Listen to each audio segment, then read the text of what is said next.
What's going on, you guys? I want to talk to you today about Starkiller, aka Galen Merrick from the Force Unleashed series of video games, played and voiced by the amazing Sam Witwer. I want to talk about why I think he may be returning to canon at some point in the hopefully not too distant future, and what that could mean and how that might be done and why it is exactly that I think that. Now, before I get too much further into this, I do want to let you guys know that there is a pretty big giveaway going on right now. So if you're new to the channel, make sure you are subscribed and leave a comment. That will automatically enter you to win one of 3 X-Wing 2.0 conversion kits in the form of a gift card to Cool Stuff. I am giving those away at the end of this month. It'll be before Gen Con, so I'm giving those away, and all you have to do is just become a subscriber and leave a comment on this or one of my other videos. It's as simple as that. With that out of the way, let's start talking about Starkiller. So Starkiller was, Vader's apprentice in the Force Unleashed games, and really, honestly, the first one especially, pretty cool game, really nice story. Very much liked these games. The second one, I kind of liked it, but it was just way too short. That being said, I would love it if they would pull this guy back. Right? This is just a great. First off, I'm a big fan of Sam Witwer, so I will preface that it is on my wish list for him to come back. But why do I think he's actually going to come back? Well, for one, we know that Disney has no problem with pulling characters out of Legends and back into canon.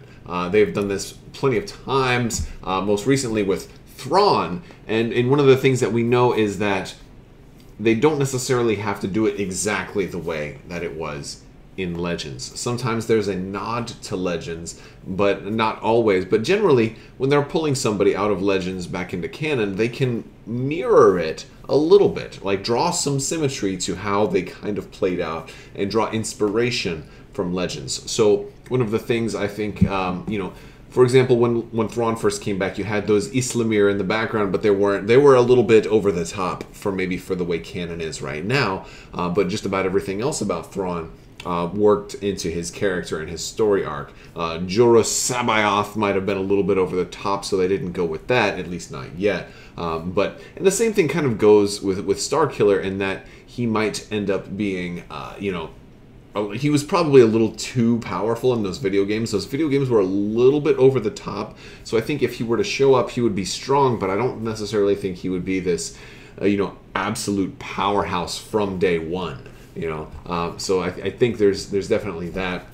But I think some of the other familiar characters, like I think if they brought Starkiller back, they would also bring Juno Eclipse back, because that's like an important, I would say maybe the most important part of his character development, as well as maybe Ram Kota or a similar character. But the thing is, maybe Ram Kota won't be, because maybe it was a little too similar to how Kanan was in Star Wars Rebels. But there is definitely, a way for them to bring other characters in. And we saw the same thing with Thrawn at the end of Rebels, that they mentioned Jalad Paleon, that he was there as well. And so, they can, when you pull one character in, it's a doorway for you to pull other characters in. So we may get multiple characters from this. We might even see Proxy as a droid. We might see multiple characters from Galen Merrick's story.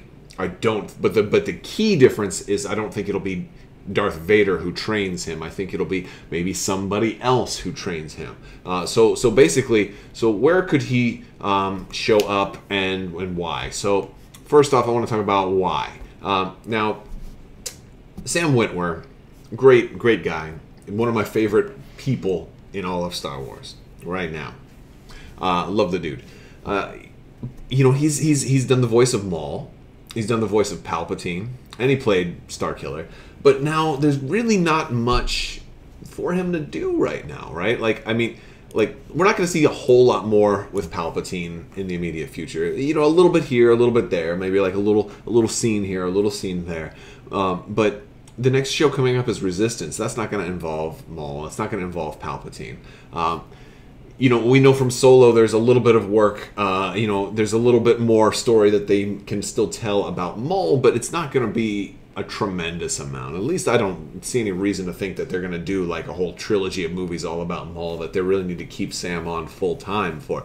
So like if you watch things like the Star Wars show, or you see like a lot of, you know, just functions and things with Lucasfilm, Sam Witwer's like always there. At last Star Wars Celebration, he was there the whole time. You know, just, you know, walking around and he's just there. Like he's like, you know, he's like that buddy who just like hangs out in Lucasfilms and is just like, well, yeah, I'm Sam Witwer. I'm here all the time. So I guess my thing is like, what is he still doing there?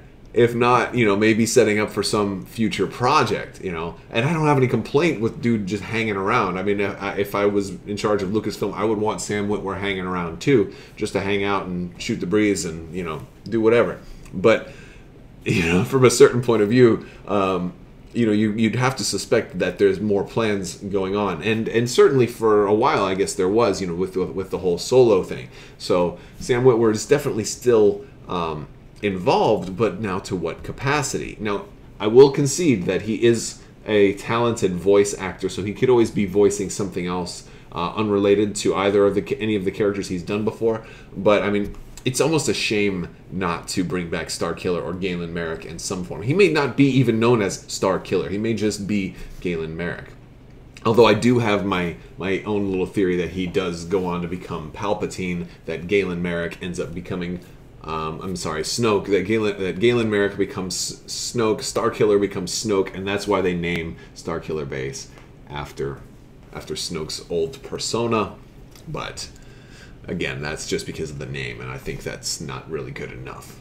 But another thing that's kind of interesting is, like, if we're talking video game characters, Sam Witwer and Janina Gavankar, who was Iden Versio in Battlefront, are actually pretty tight. Like, they tweet at each other all the time. They do live streams, they do events, they hang out. They're like buddies, like, all the time, and they're pretty close. And so it almost makes you think, like, what if they're doing some kind of crossover? So that's gonna basically kind of tie me into, like, what are some of the ways that they could bring him back?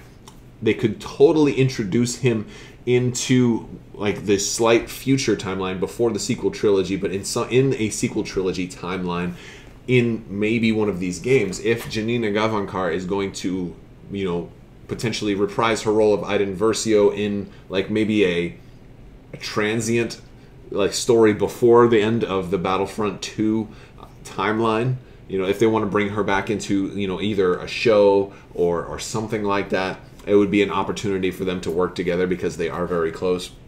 Doesn't necessarily have to be that, but it could be. They also have Jedi Fallen Order coming out, so that's another game, and this one is early Rebel days. Again, he could be in any timeline. He could be sequel trilogy. He could be one of Luke's children. He could be a young Jedi at you know, after the end of Episode 3. They could introduce him in this. This would be a huge bomb for people to drop, a big spoilery kind of thing that would really be, I think, a pretty big fan service. So I see, like, it would almost be a crime for Lucasfilm not to do it. And so, like, they could drop him just about anywhere.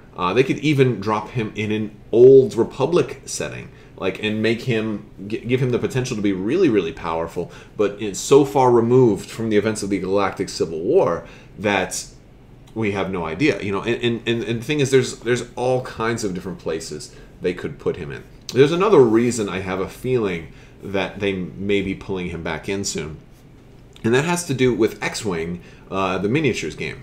So from time to time, you know, they'll want to, like, preserve, like, Lucasfilm will want to preserve a property or something like that. And so we had a TIE Advanced pilot that was put into the game named Juno Eclipse, and this was done. I believe that this was designed and kind of planned before Disney acquired Lucasfilm, and so Juno Eclipse was put into this game a couple years ago, and it was a big deal. And because of the fact that, hey, this is a character from The Force Unleashed that actually showed up. Now, granted, all kinds of EU characters or Legends characters have shown up in X-Wing miniatures game, but now X-Wing has a 2.0, and they took one of these. They took one of their pilots out. Well, they took a lot of pilots out. They took some certain pilots out. Juno Eclipse actually got erased from X-Wing 2.0, and that's not such a big deal because some pilots just straight up got removed. But the funny thing is, they kept her pilot ability and just put it on somebody new, Ved Foslo. Ved Foslo has the exact same, I mean, it's worded slightly differently, but mechanically it's the exact same pilot ability. So why would you take Juno out and give them, you know, and put somebody else in with the same ability? So Juno Eclipse being removed was deliberate. It was not, because you have the same number of TIE Advanced, you know, you still have those same TIE Advanced pilots, but you had that one deliberate pull. So what this tells me is that Juno Eclipse was pulled out deliberately. Now, why would you pull Juno Eclipse out deliberately unless you wanted to preserve her or you had plans for her? This is kind of a big eye-opener for me, because it tells me that Lucasfilm has plans for Juno Eclipse, and maybe she will show up a little bit sooner rather than later, that she's on the drawing board now. This doesn't mean she's going to show up in the very next project, be it Star Wars Resistance or whatever. There's tons of projects. They plan out their timeline going all over the place. But Juno Eclipse is absolutely linked to Galen Marek. So this is, again, there's those characters and there's stories that are very, very close. If you're pulling her out, that means you probably have plans for her and Galen Marek. Possibly even, you know, Proxy and Ram Kota, but those guys aren't as important. The big things is Galen Marek and Juno Eclipse. So, where are they going to end up? You know, we have this streaming service deal. They could end up in something like that, but I think it's more likely that they might be a tie-in to one of these new movies. You know, Jon Favreau's got a series coming out. Dan and Dave from Game of Thrones are doing a series of movies, and also Rian Johnson's doing a trilogy. We know virtually nothing about those right now, but one of the things that they might do is they may want some kind of anchor point, some kind of fan service name drop to draw you in. And if Rian Johnson's trilogy, especially with all the fans that are annoyed at Rian Johnson, I'll say right now, I'm not one of them. But for those fans that are not happy with Rian Johnson, if you knew that Starkiller was going to be in this trilogy, would that make you at least want to, you know, pay a little bit more attention to it, as opposed to just completely dismissing it without looking at a single trailer? I mean, I think that would be a big draw towards pulling some of those fans back, and maybe it would be enough. I personally think that this Rian Johnson trilogy, well, I don't really know anything about it, so I don't have much of an opinion, but I think if you at least give one director the chance to make 3 movies without swapping directors, I think it has a much better chance of being a quality series of movies that will please the fans more so than Last Jedi did. And that was really my only real main criticism of Last Jedi, is just that it felt like it wasn't, you know, it didn't have the cohesiveness with Episode 7, and I really wanted, like, things that were set up here to keep going into here, and it felt like it was like that, you know. So I'm using fingers a lot today, so that's what I'm doing. But yes, so what do you guys think? Do you think there's a place in the Star Wars universe for Galen Marek to come back into canon?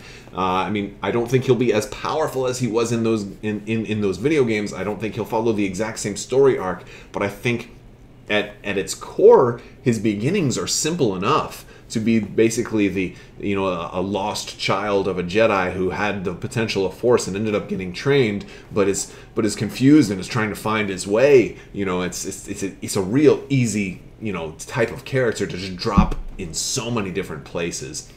You know, maybe have him toy with the dark side and the light side. Have Juno Eclipse be, you know, that anchor that helps steer him towards, you know, good, or maybe that's the twist and that she steers him towards evil this time. There's a whole lot that can be done. But I want to hear what you guys have to say about it. Let me know what you think down in the comments below.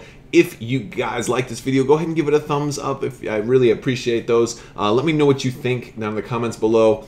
Check me out on Crabbok.com. Also check out my Patreon. I want to give a big thanks to all of my patrons. You guys are awesome and really help make this all possible. I want to thank you guys so much for watching, and have a great day.